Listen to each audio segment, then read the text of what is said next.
Fresh off of his town hall performance, Donald Trump was on a retweeting and tweeting spree this morning, and he tweeted this, a really ominous bit of news. He said, Twitter shuts down entire network to slow spread of negative Biden news. Wow, this has never been done in history. This includes his really bad interview last night. Why is Twitter doing this? Bringing more attention to Sleepy Joe and Big T. And it's a story about Twitter shutting down the entirety of Twitter to stop the spread of anti-Biden news. It's great reporting being done by the Babylon Bee, which is a parody website. It's not true. Not true at all, and Trump should know that. Since he's on Twitter all day long, he'd have known if it had shut down. It's The Onion, basically. It's a not funny version of The Onion. It's fake news, but not even like the fake news he normally likes. They're not even trying to get people to think it's real. It's a fake website. So what do you think? Did he know? The best part about this story, did he know? No, he didn't know. He's an idiot. The best part is when he says Sleepy Joe and Big T, meaning big tech. The best part about this story is afterwards, there was a low T was trending to describe Donald Trump. Yeah. They started calling him low T, as in low testosterone, which is like, it's one of those, I mean, in the greater discourse of most people on the left, probably has a lot of internal fighting going on as a result of toxic masculinity. But among the people that support Trump, that has to be the biggest trigger word, is to say that Donald Trump has low testosterone. Yeah. He says he's talking about big tech. I buy it mostly because I really want to believe that he's not calling himself Big T, because 30 million people will start doing it too.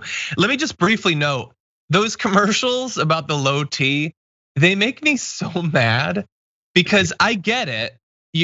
Maybe it's a ratings thing, I don't know. They're not gonna explicitly talk about testosterone, but like, don't try to make low T a thing. Just say testosterone, honestly. Like, it's so weird and fake. I hate a lot of framing like that, little terms, but that one always annoys me.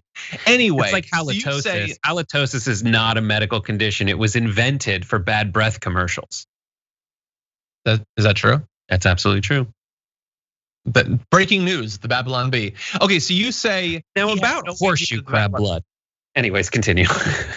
Okay, so you say he didn't know. Okay, I don't know if we're gonna do a poll. My explanation of what it should be was vague, admittedly. Basically, did he know that it was a parody and he was pretending it's not because it's convenient to him, or does he not know at all?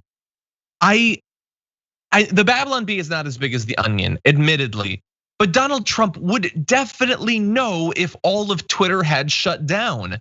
And so I don't, and in my version, I don't. What's that? All of Twitter did shut down. It went down yesterday for a short period of time. But yeah. he probably did that. But they didn't shut Twitter down. It just had an outage. It had an outage, that is true. Can we bring back up the graphic of the tweet? I'm not sure if it's gonna be cropped in a way to demonstrate my point, but if we could take a look at that. Yeah, so it's not, unfortunately. But so when I produced this, it had 44,000 retweets.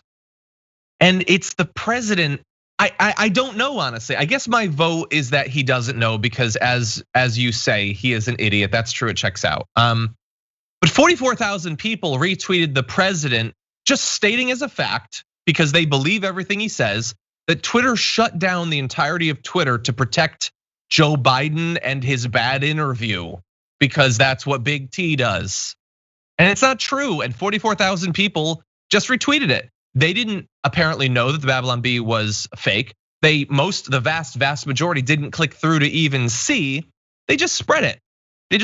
And so, look, this is definitely sad about Donald Trump. We can debate which flavor of sad it is, but it's also sad about Twitter, that this many people just will uncritically boost whatever it is that the person they like says. I just want to say that when you say there's 40,000 retweets, I get it. And but that's not a lot of humans, because many of them are probably also bots. And I have to keep reminding myself of this. While Donald Trump has 87.2 million followers, 4 years into his reign, Barack Obama still has 123.9 million followers, so he still has more followers than Trump. That has got to drive Trump crazy. And something that's also got to drive him crazy, Katy Perry has 108 million followers. So the president of the United States, the Twitter president, has fewer followers than Katy Perry. Katy Perry. Do you follow Katy Perry? Yes. You do? Okay, so you're part of the problem. I do now. What is it about? Why do so many, are her tweets just that amazing? Why do so many people follow her? She was early on in it. That's true. I saw The Rock had 200 million Instagram followers. But like she's active. She gets a lot of activity. On October 12th, she tweeted, "I see you and I love you," and she got 106,000 likes. Okay, I'm gonna tweet that, and I'm gonna see how many I get. It'll be less. You've been tweeting stuff like, It's the most honest thing I can tweet, honestly. I'm like, what? Be on Twitter and not tweet. I get emails like, Emma tweeted this, John tweeted, and I'm like, I guess I have to cross-reference what it was. Yeah, it was something Emma tweeted probably. Anyway, okay, you know what? Let's go to something that might make me say So heads up to the director and the team. I'm gonna skip to the D block because by the way, we were rapidly burning. And as you're doing that, I just want to say that in the tweet, in the Twitch poll, no won at like a 89 to 11. Didn't see the margin. Interesting.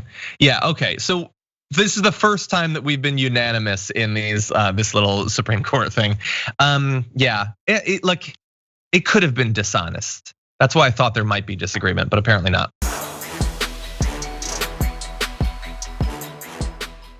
For more political news, breakdowns, interviews, stories of activism, and me trying my hardest to care about the occasional big celebrity news story, subscribe to our YouTube channel at youtube.com/The Damage Report. And you can ring the bell wherever it is so you don't miss anything.